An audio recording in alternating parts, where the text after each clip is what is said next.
Okay, so there are 3 breeding boxes there. That would be Razzle and Remington's box, Sprite and Fluffy's box, and Breezy and Bond's boxes. They have been scrubbed to within an inch of their life, washed with water and filled up halfway with water and had bleach poured in and left to soak for a little while. Now they're drying out. They'll join these already cleaned and dried boxes right over here once they dry out, which I'll give them several days to make sure the bleach evaporates. That is a necessity. You have to... Oh, look.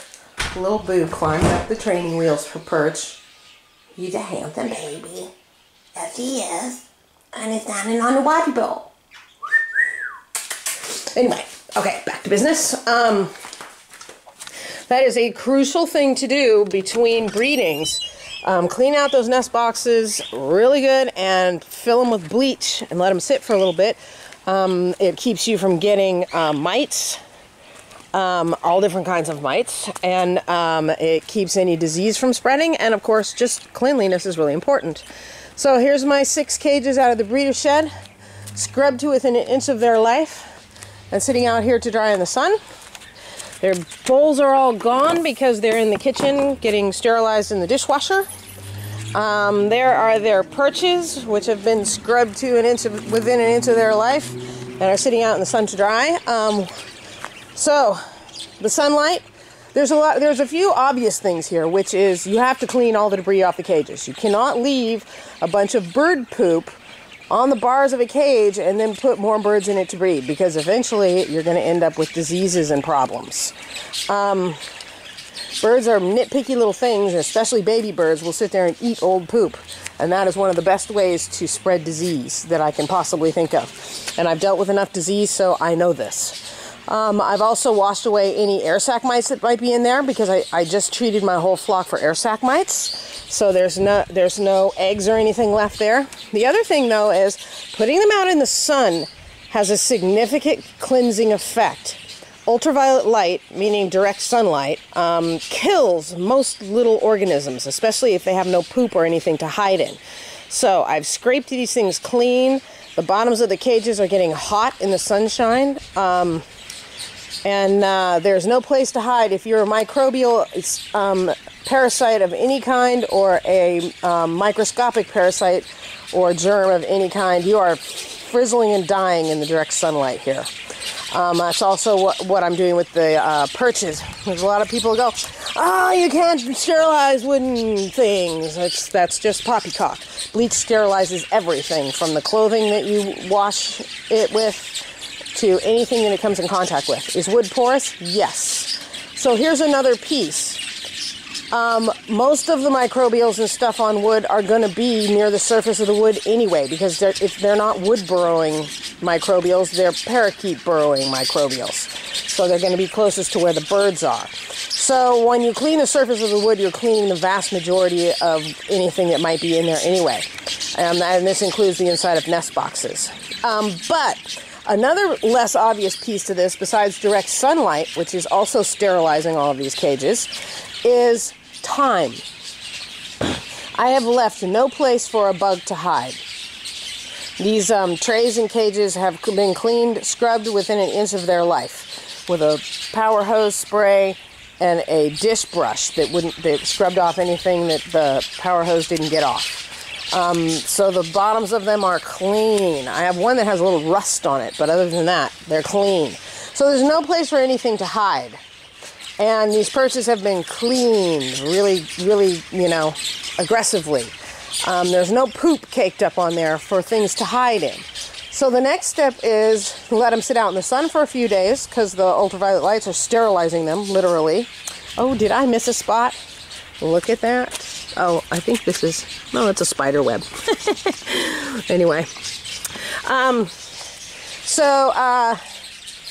The other piece to this is anytime you take a cage and clean it so there's no place for anything to hide in it, and then leave it sit with no bird in it, whatever was in there that might have been feeding on your birds or using your bird as a host or making your birds ill like a germ, is gonna fizzle because it has no host.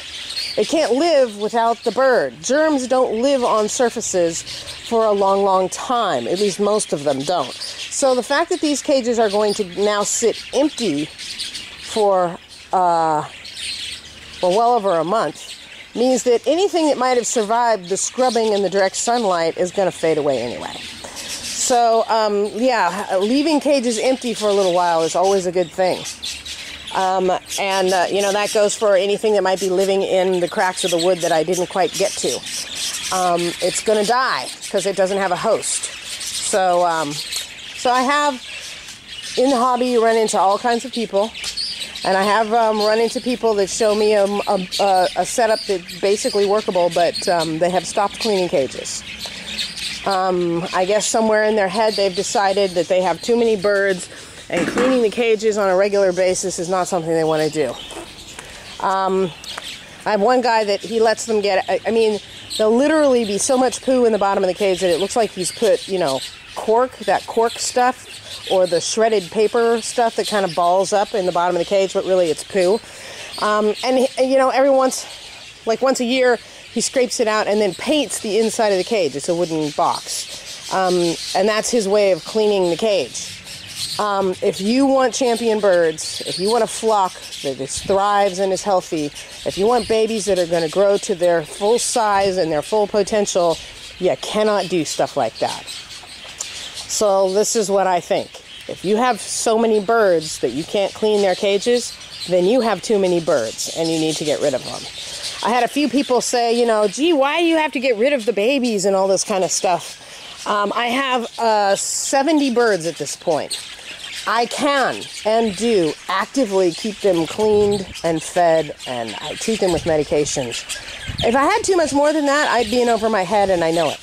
I've maxed out.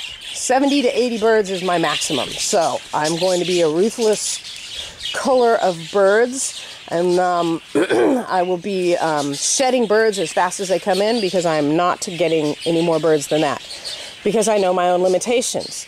And largely what I find when I see hobbyists that aren't keeping their birds clean, that aren't, you know, doing the annual and semi-annual medications and that sort of thing, is they just somewhere in their head decided, I have so many birds that I can't clean their cages, but somehow that's going to be okay.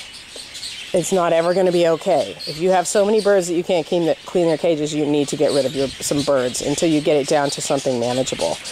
And it was kind of funny, at the last show I was talking to a guy, and I said something about, you know, how I was doing the embryo reduction thing, and he didn't like that idea. Well, he doesn't have to like it. He'd rather hand feed the babies, so something that I don't have the time or the energy for. So I said, oh, well, okay, you know, and he said, I should talk to this other person about this. I wonder if she does it. And then he mentioned somebody, and then he said, because she has 600 birds, so she must know. As though having 600 birds makes you an expert on birds. No, having 600 birds makes you a hoarder. That's all there is to it. There is no way that you can be taking care of that many birds adequately, unless you're just, you know, cleaning out their cages twice a year, and that sort of thing. There's no way, for instance, you could treat them all for air sac mites. I have 80 birds. It took me several hours to treat them each time for the 3 consecutive treatments that I had to in order to make sure my flock is healthy. 600, it would have taken days. So yeah, having a lot of birds doesn't make you a good breeder. Having a lot of birds makes you a hoarder.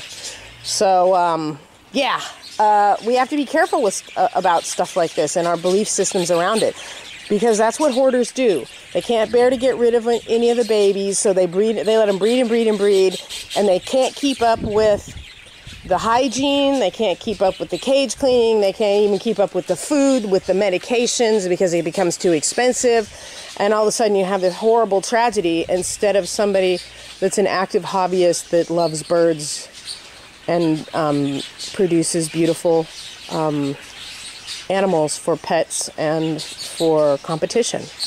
So yeah, getting off my soapbox now. But keep that in mind, those of you who are thinking about getting into the hobby. You can't keep all the babies. You're going to have to let them go. And if that's not a part of your personality, you probably shouldn't start breeding, or you could get yourself in trouble. So, okay.